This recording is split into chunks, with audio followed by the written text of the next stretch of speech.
Eu me irritei muito vendo o jogo do Grêmio. Eu me irritei demais, e você, torcedor do Grêmio, sabe do que eu tô falando.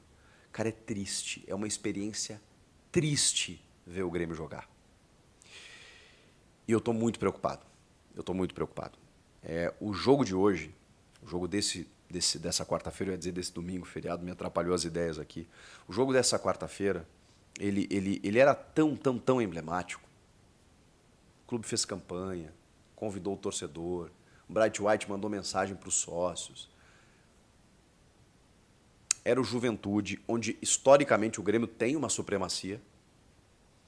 Era o inimigo direto e era o adversário mais teoricamente fácil de todos que vamos ter a partir de agora.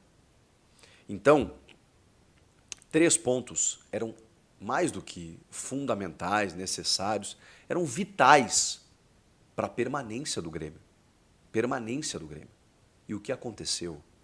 Cara, o que aconteceu foi um assinte, foi um tapa na cara do torcedor. Que jogo horroroso, que atuação lamentável, que time apático, desorganizado, atabalhoado, com muitos erros, mas muitos erros, e começa com 3 minutos 1-0. Diego Costa, numa assistência linda, Bright White, no cantinho, 1-0, pronto. Depois disso, uma ou outra jogada, só deu Juventude. E o Juventude começou a chegar. Falei, bom, pronto. Empatou, assim, no apagar das luzes do primeiro tempo. E o jogo já estava ruim. Ele já estava desenhado. Porque o Renato, vamos lá. O Renato ok com a questão da data FIFA, o Soteldo teve que ficar no banco, o Aravena também, o próprio Vila Sante, eles jogaram 90 minutos com as suas seleções, tiveram um avião, né, do investidor lá do Celso Rigo, que trouxe todos de manhã. Evidentemente eles não poderiam jogar 90 minutos, mas ok, estavam ali à disposição. Claro, a gente não sabe o desgaste de cada um, mas ok. Ele montou um time com o Dodi, com o PP, com o Cristaldo. Vejam só, o Cristaldo voltou para o time, o Cristaldo que fez o gol do empate, tá? O Cristaldo, que é o líder em participação de gols do time na temporada e que simplesmente foi barrado de uma hora para outra, junto do Monsalve, que é o melhor jogador desde que... Não, Bright White mas é um jogador assim que tem correspondido sempre que entrou. E de uma hora para outra ele barrou os dois, assim, o Cristaldo e o Monsalve, para fazer um sistema que não dá para entender, para colocar o Edenilson no time. E eu não consigo entender o Edenilson, de verdade. Pô, o Edenilson baita cara e tal, assim, e acho que ele pode fazer uma função específica, acho que ele pode ser um jogador útil em alguns momentos. No Inter, acho que ele teve grandes momentos, era fã do Edenilson no Inter, olhando e falando, cara, pô, esse cara faz o time jogar. Isso tem 5 anos, tá? Mas beleza. De repente o Edenilson virou a bola de segurança, a salvação do time do Grêmio. E ele não é. Mas o Edenilson lá pelo lado direito, nem é pelo lado direito, né? A gente se ilude, né, de que o Edenilson vai ser um novo Ramiro lá do Renato. Não, ele jogou por dentro. E aí 2 centroavantes, o Diego Costa e o Bright White. Mas aí demora para colocar o Arezzo, demora para colocar o Monsalve, demora para mexer no time. O Soteldo mudou o jogo. Mas antes do Soteldo entrar e mudar o jogo ofensivamente, e eu entendo que ele não pudesse jogar 90 minutos, mas, cara, a gente precisava dele, e isso é tão... o Grêmio depende tanto de individualidades que a gente depende do jogador mais individualista do elenco. Vocês lembram que a gente falava isso do Ferreirinha, né? Pô, o Ferreirinha só joga pra ele. Cara, eu queria muito hoje, porque seria esse cara me salvaria, que é o que o Soteldo tá fazendo. Porque é isso que vive o Grêmio. É de chuveirinho na área ou do Soteldo tentando alguma coisa. O Soteldo sofreu a falta, que o Cristaldo bateu, desviou em alguém, e aí no apagar das luzes o Grêmio conseguiu um empate heróico contra o Juventude. É isso que nós temos que comemorar. Que não é uma comemoração, é um alívio, né? Do tipo, caramba, somamos 1 ponto. Em casa, num jogo com 40 mil pessoas, com mobilização, com, meu Deus, é o jogo da vida. E aí, cara? E aí empata com o Juventude. E detalhe, tá? E infelizmente tem que comemorar o empate. Porque o Juventude vira o jogo. O Juventude vira o jogo no começo do segundo tempo. E na sequência tem um pênalti. E olha que teve um não marcado no primeiro tempo do Reinaldo. O Reinaldo comete outro pênalti. O VAR vai lá, avisa o Bruno Arleu, né, que a falta foi dentro da área. E o Marquezin defende. O Marquezin, que é tão cobrado por não defender pênaltis, salvou ou evitou uma goleada de 12, 15-0 do Palmeiras na rodada anterior e salvou o Grêmio de uma derrota contra o Juventude. Isso é o mais preocupante. Eu estou falando aqui para vocês que o meu goleiro, que pegou um pênalti, salvou o Grêmio de uma derrota para o Juventude em casa, com o Grêmio precisando vencer para fugir do rebaixamento. Pois foi isso que aconteceu. Se ali saiu 3-1, acabou. Acabou. Era muito difícil o Grêmio buscar um empate, mas o Marquezin pegou. E aí, obviamente, o estádio cresceu e a torcida fez a sua parte, não tem nada do que falar da torcida, só que, como disse o próprio Bright White, tem horas que não é treinador, mas eu vou chegar lá, tem a parte dele, tá? Mas estou falando da declaração do Bright White. Não é treinador, não é torcida, é com a gente ali dentro. O Bright White não merece esse time, de verdade. O cara, dá pena, porque ele é dedicado, ele tem inteligência para jogar, ele está tentando ser coletivo meu, os caras assim... Sabe quando você vê os caras dando passe fora do pé? O Grêmio está assim. Toda vez eu vejo um jogador, ele tendo que dar 2 passos assim para buscar a bola, meio que puxá-la pelo rabo antes do jogador adversário chegar, porque o passe não foi no pé. Mas isso toda hora acontece. O Grêmio tá errando passe, tá errando circulação de bola. E aí o Fábio Matias, técnico do Juventude, deu uma bela colaborada, porque naquele momento o Grêmio estava nas cordas, o Grêmio estava completamente desesperado, e o Renato, você pode usar a análise de que ele fez de tudo para tentar ganhar o jogo, mas eu estou cansado fez de tudo para tentar ganhar o jogo, de que forma, né? Sempre de uma forma bagunçada que, cara, é muito no aleatório, e foi o que aconteceu. Porque aí a gente teve alguns problemas no jogo, né? O Rodrigo Eli, que vinha sendo talvez a principal figura defensiva, o Jeromel também salvou uma, antes do empate do Juventude, salvou uma assim, o cara ia chutar ele, porque o Jeromito tem uma leitura de jogo muito boa, só não tem mais a explosão física, né? Sai o Rodrigo Eli, tem que sair o Rodrigo Eli e entra o Gustavo Martins.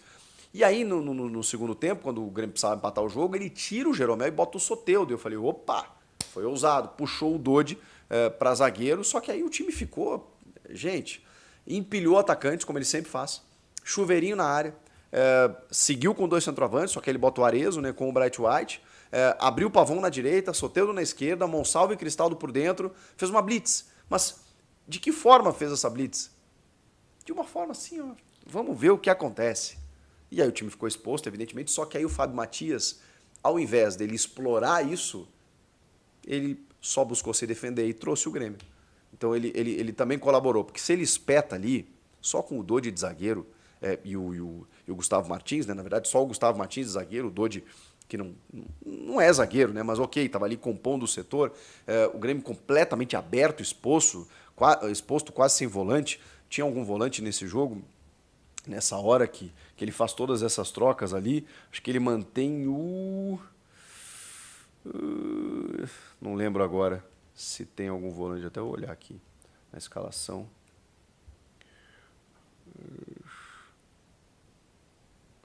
Não. É só o Dodi, né? Que foi jogar como zagueiro. O Edenilson saiu para a entrada do Pavon, enfim. Time completamente aberto. E o Juventude não aproveitou. E o Juventude não aproveita no pênalti, não aproveita quando poderia. O Juventude meio que se diminuiu e se contentou com ou a vitória parcial, daquele jeito que estava, vou sofrer até o fim, ou se eles empatarem, beleza, um pontinho não é tão ruim assim para mim. Pensou pequeno o Juventude, porque ele poderia ter matado o Grêmio. E poderia ter enfiado a faca e quebrado o cabo, mas não fez isso. E aí o Grêmio reagiu muito no vamos que vamos do que por qualquer outra coisa. Que atuação lamentável. O Renato foi para a entrevista e, de novo, citou a enchente, ponderou várias coisas, se defendeu, e aquela baixada de tom que a gente tinha percebido do Renato. Eu não estou entendendo alguns torcedores na rede social falando para mim assim, faz um vídeo agora defendendo o Renato, dizendo para ele ficar mais um. Eu não fiz vídeo pedindo para o Renato ficar, gente. Se eu fiz faz muito tempo. Já tem algum tempo que eu digo para vocês que o melhor é a saída do Renato. Inclusive para que eu continue admirando o Renato, que eu gosto do Renato. Não tem como. Eu sou renatista desde sempre. mas eu soltei a mão. O trabalho dele é horroroso, é pífio. E independe da enchente. A enchente nos atrapalhou, evidente. O Grêmio ficou sem estádio, sem CT, uma logística bagunçada. Claro que atrapalhou. Mas as decisões do Renato elas são muito questionáveis esse ano. E eu sempre falei aqui, acho que o problema que o Rio Grande do Sul, o Grêmio viveu, afetou o Renato. As decisões do Renato elas foram estapafúrdias. Eu entendo quando ele diz, sempre levei o time para a Libertadores, esse ano não. Por que será? Não é só por conta da enchente, é por conta das decisões do Renato também. Se ele se afetou pela enchente, bom, isso é uma outra questão. O fato é que no que coube a ele também foi mal, muito mal, vencendo mal.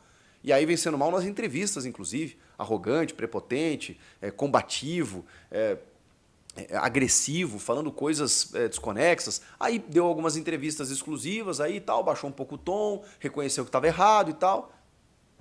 Então, agora de novo, sabe, dizendo que vocês não sabem, vocês não acompanham, como é que eu ia mudar o time de 2 em 3 dias por causa da FIFA, porque não sei o quê.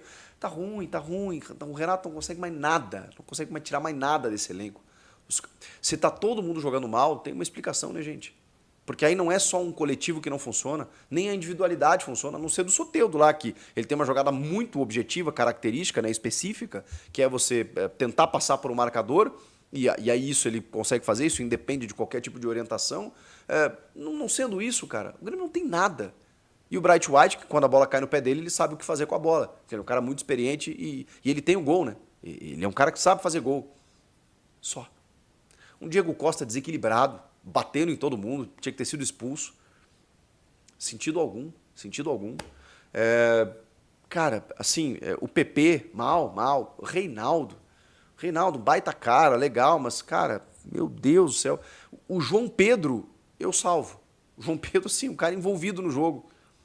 O João Pedro fez algumas jogadas assim, quase fez um gol no primeiro tempo. No segundo tempo, conseguiu cavar uma falta na entrada da área. O João Pedro, lateral. Mas o cara que nos salvou de novo foi o Marquezinho. E depois o Cristaldo, né? Que muitas vezes é preterido pelo Renato, que foi lá bater uma falta e acabou fazendo o gol de empate. Salvando o Grêmio de um vexame pior. Mas é uma vergonha completa, cara. Assistir o Grêmio é vergonhoso, é vexatório. A derrota para o Palmeiras ela foi assim, humilhante pela maneira como aconteceu. E empatar com o Juventude é uma derrota. É uma derrota. Porque o Grêmio sempre, o Juventude sempre foi freguês do Grêmio. Você está jogando em casa, você mobilizou a torcida, você só está precisando de uma vitória. Você sai ganhando com 3 minutos e você toma uma virada e quase toma o 3-1. Cara, que coisa lamentável. Não tem mais. O Renato não consegue mais mobilizar esse grupo. Ele não consegue mais reinventar esse grupo. E agora nem tem mais como, né, gente? Faltam 4 jogos. E aí o Renato vai para a entrevista, eu tenho certeza que o Grêmio não cai. Puta, eu já vi esse filme, cara. Eu já vi esse filme. É bom que ele tenha certeza mesmo. Porque, assim, eu já vi dirigente, o Antônio Brum também falou a mesma coisa. Não, o Grêmio não vai cair e tal. Tá bom, é o papel deles fazer isso. Mas você confia? Houve um tempo em que o Renato falava, eu falava assim, cara, o Renato conhece o grupo, o Renato conhece esse clube, o Renato sabe o que está falando. Dessa vez, eu estou apavorado, porque o Grêmio precisa de 4 pontos em 4 jogos. E eu estou quebrando a minha cabeça para saber onde eles estarão. Eu não quero chegar na última rodada contra o Corinthians precisando ganhar. Vocês viram o que o Corinthians está fazendo. Vocês viram o que o Corinthians está jogando. Vocês viram o que o Grêmio está jogando a ponto de não conseguir ganhar do Juventude. Se deixar para a última rodada precisando ganhar, e aí os caras ainda têm uma rusga lá de 2007, achando que o Grêmio rebaixou o Corinthians. O Grêmio nem ganhou aquele jogo, foi 1-1. O que rebaixou o Corinthians foi a campanha pífia durante todo o campeonato. Em 2021, o Corinthians rebaixou o Grêmio? Não, o Grêmio não fez a parte dele. O Renato Augusto empata um jogo no confronto direto, na reta final, e depois o Corinthians não ganha do Juventude em Caxias do Sul. E o Cássio, quando vai defender o pênalti do Chico Kim lá, sai no meio da rua, assim, sabe? Do tipo assim, pode fazer o gol. Eu lembro disso. Vão deixar o Grêmio depender de uma vitória contra o Corinthians na última rodada? Não façam isso. Por mim, não façam isso. Pelo amor de Deus. Eu não quero ter que passar por isso. Não quero ter que sentar aqui com a minha esposa aqui vendo esse jogo e precisando ganhar do Corinthians para ficar na Série A, com todo esse histórico que eu falei para vocês. Não, por favor, não. E também porque, assim, não tem garantia nenhuma de que vai ganhar, mesmo em casa. O ano passado o Grêmio foi vice-campeão brasileiro, tinha o Soares no time, o Grêmio ficou com um jogador a mais desde os 4 minutos de jogo e tomou 1-0 o gol do Romero, jogando em casa. Não dependam disso. E hoje o time do Corinthians é muito melhor. Não dependam disso. Vai ser uma tortura, como tem sido os jogos do Grêmio. Mas vai ser uma tortura, assim, enquanto o Grêmio não alcançar esses 44, 45, se conseguir alcançar, não vai dar para ficar tranquilo, né? Não vai dar. E o Renato ontem disse assim também, se o treinador que vier, ele fizer 50% do que eu fiz, eu vou continuar torcendo pelo Grêmio. Eu mesmo longe vou continuar torcendo pelo Grêmio. Se ele fizer 50% do que eu fiz, eu vou ficar bem satisfeito. Ele deu a entender que vai embora. Porque é ele quem manda, né? A sensação é essa, me perdoem os dirigentes do Grêmio, mas a sensação que passa é que ele decide. E me parece que ele está decidindo. Porque se ele quiser ouvir a torcida, hoje o Grêmio chegou ao cúmulo de anunciar a escalação e dizer: o time de Renato Portaluppi vai a campo com um Marquezinho no gol, para que ele não tomasse a vaia. Só que ele tomou. Porque o primeiro tempo terminou com vaia e o jogo terminou com vaia. E essas vaias, muitas, foram direcionadas a ele, ao time, ao jogo, ao resultado, mas ao Renato. Então, Renato, se você queria uma resposta da torcida, saia para continuar sendo ídolo, beleza?